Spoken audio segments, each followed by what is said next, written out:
Justin Bieber and Hailey Baldwin's honest, raw take on marriage, why they feel it's worth the struggle.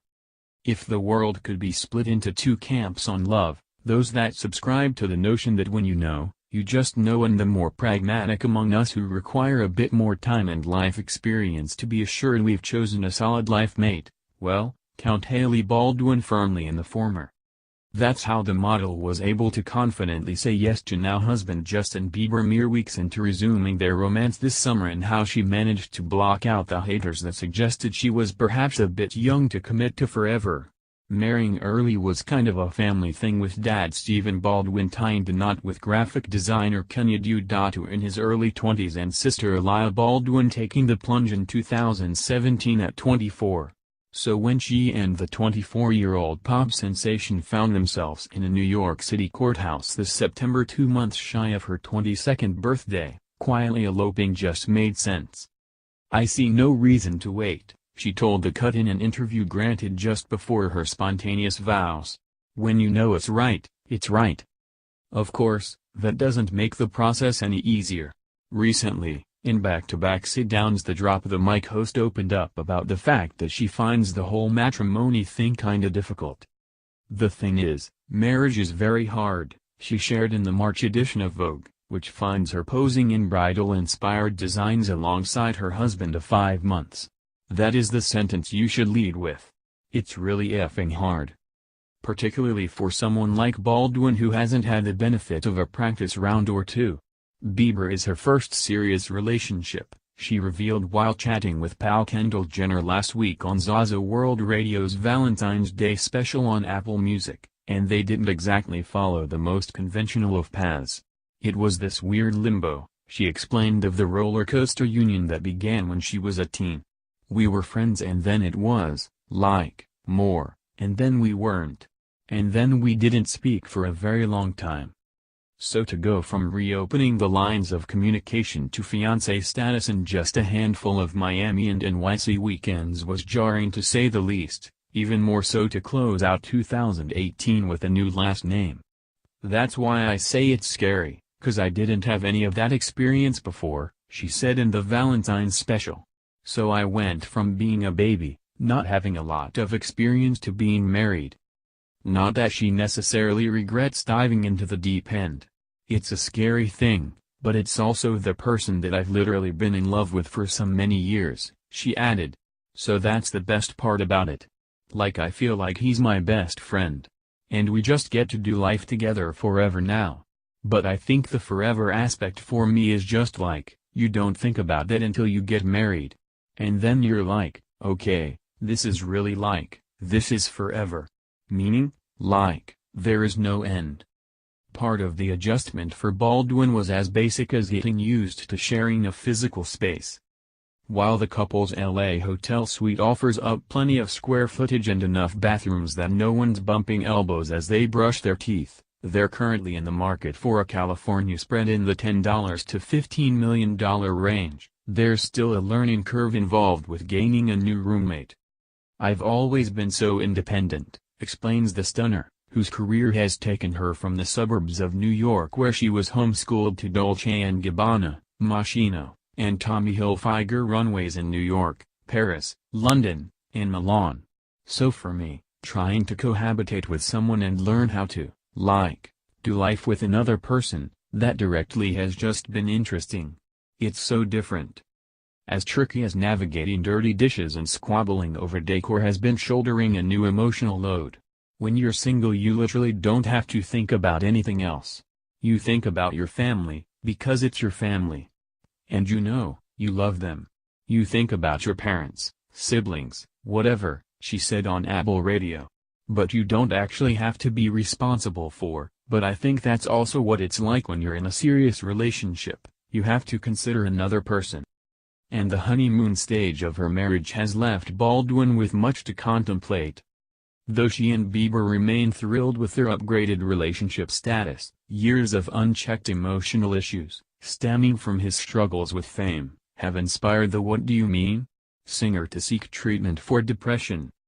"I was real at first," he told Vogue of bursting into the public consciousness as a plucky 13-year-old from Ontario, Canada, with a collection of YouTube videos and charm aplenty, and then I was manufactured as, slowly, they just took more and more control.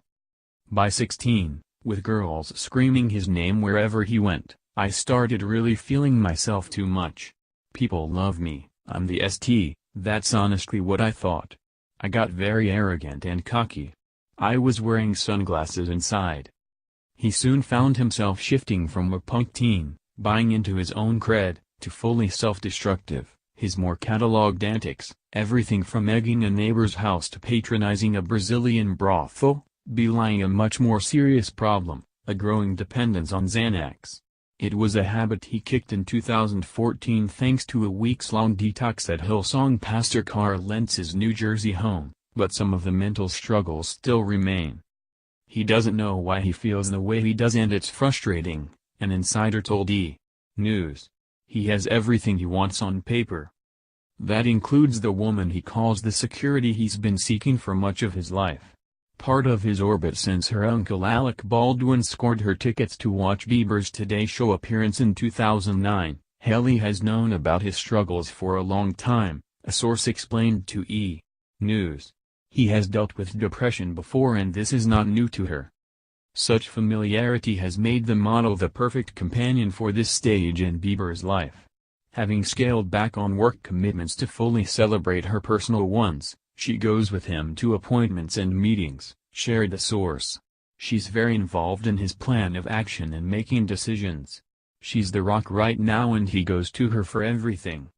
Still, being that emotional base is a tall order for any 22-year-old, much less one forced to absorb a slew of, largely uninformed, opinions from the singer's passionate collection of believers, many of whom are rooting for his romance to crumble. It hasn't been easy on her, admits the source. She's been concerned and stressed out because she doesn't want to see Justin struggle. It's hard to watch. And it's meant putting their much-discussed wedding reception on hold as Bieber focuses on his own well-being. That's definitely not the priority right now, says the source. Even if it were, the duo's plans for a spiritual ceremony that would incorporate all of the family and friends that missed out on their courthouse vows are admittedly, as the source put it, all over the map. Baldwin has gone from envisioning a West Coast venue strewn with fairy lights to pondering a more island locale, with a source telling People, they are currently looking into options for a tropical wedding. Not that such indecision matters much when they have a lifetime to sort out the details, a reality that still leaves them giddy. Baldwin eschews the idea that she was a believer when her father connected with the musician's mom at that Today appearance. The born-again Christians bonding in such a way that ensured their kin would remain in touch. It was never that crazed, screaming thing, she insisted to Vogue. I didn't think about it in any kind of way except for the fact that he was cute. Everybody had a crush on him. But for the first few years we had weird age gap. A shared faith reconnected them years later, when Baldwin began attending services at Australian megachurch Hillsong. One day Justin walked into Hillsong and was like, "Hey, you got older." I was like, "Yeah, what's up?" she recalled. Over time he became my best guy friend. I was running around with him as his homie but we weren't hanging out, romantically. But it's not like they weren't attracted to each other. By early 2016, as a friend was defining their casual hangs as more than just a fling, Bieber was fumbling around for the right words to describe it himself. After the peaks and valleys that marked his romance with first love Selena Gomez, he was cautious about throwing around the term girlfriend. Describing the model as someone I really love in GQ's February 2016 issue, he made it clear that nonetheless they weren't exclusive. "I don't want to put anyone in a position where they feel like I'm only theirs, only to be hurt in the end," he reasoned. "Right now in my life, I don't want to be held down by anything. I already have a lot that I have to commit to. A lot of responsibilities. I don't want to feel like the girl I love is an added responsibility." It wasn't so much a desire to be unfettered, to take advantage of the fact that he was Justin Bieber and that there would be a slew of eager companions no matter how recklessly he behaved.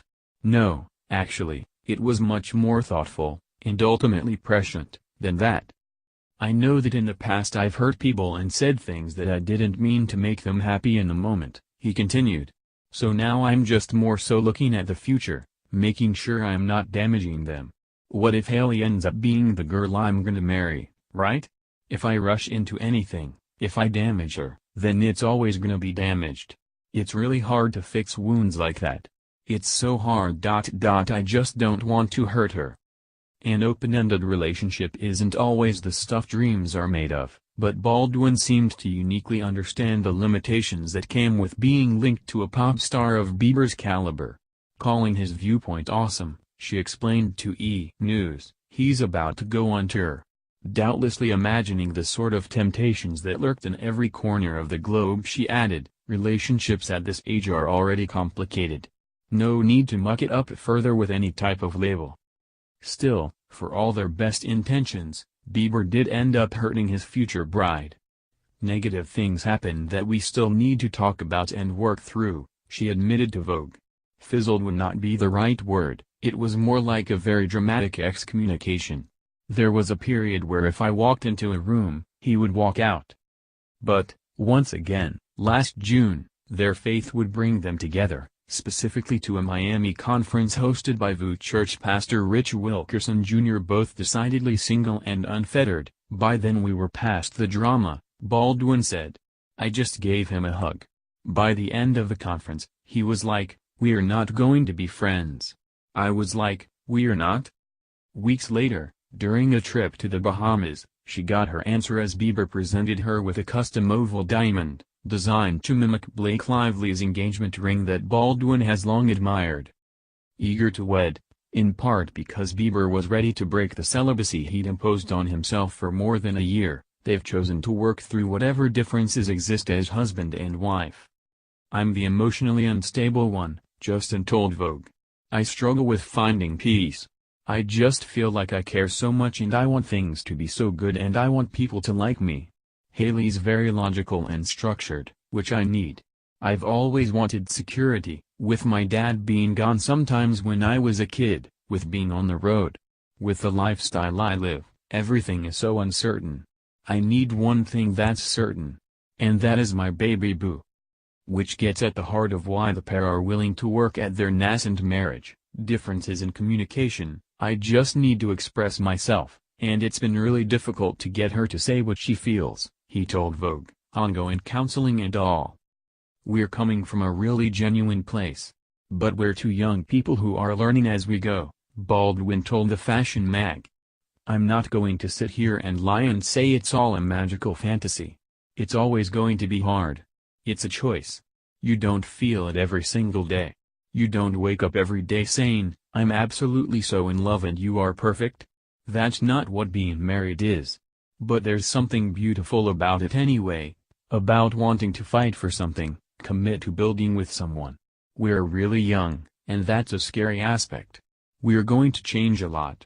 But we're committed to growing together and supporting each other in those changes. That's how I look at it. At the end of the day, too, he's my best friend. I never get sick of him."